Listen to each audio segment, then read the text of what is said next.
Victor Wembanyama just did the unthinkable.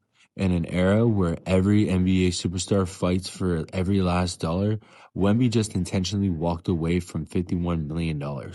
Coming off a historic run to the NBA Finals, he was eligible for a 30% Supermax extension worth $303 million. Instead, he signed a 5-year, $252 million deal, capping himself at a 25% of the team salary cap. But this wasn't an accident, and it wasn't bad negotiating. It was a calculated genius move. By leaving $51 million on the table, Victor Wembanyama just guaranteed that the San Antonio Spurs will rule the NBA for the next decade. Here's exactly why this changes everything. To understand why this is such a massive deal, you have to look at the NBA collective bargaining agreement.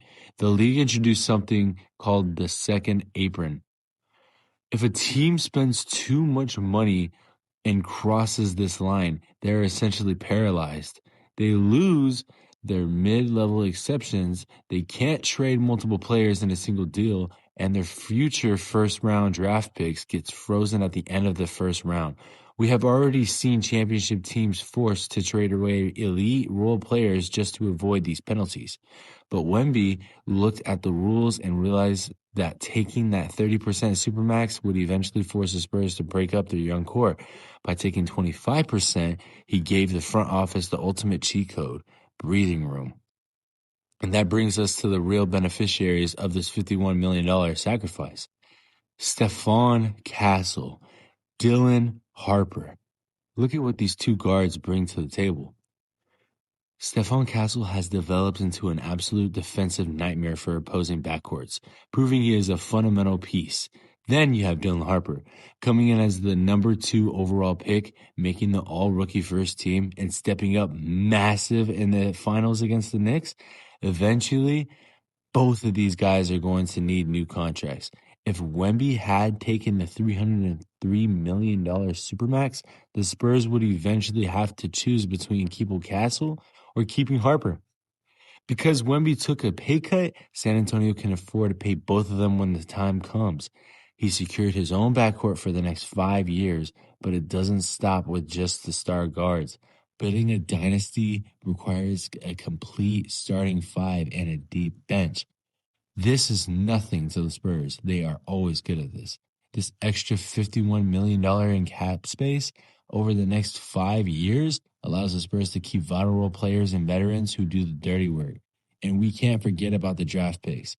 The Spurs have an absolute war chest of future draft capital, including high valuable unprotected picks from the Atlanta Hawks. Under the strict new NBA financial rules, if you are over the second apron, bringing in multiple first-round rookies actually becomes a financial burden.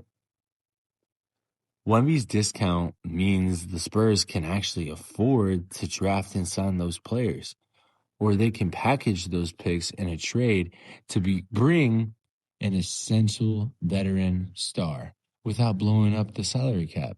We saw Jalen Brunson take a massive pay cut for the Knicks, and it instantly made them a title threat. Wemby saw that blueprint and brought it to San Antonio. He knows he's going to make hundreds of millions of dollars in shoe deals and endorsements. He doesn't need to squeeze the Spurs for every last dime. What he desperately wants is multiple championship rings, multiple banners to hang in the Frostbank Center. This is how dynasties are built. Selflessness starts at the top.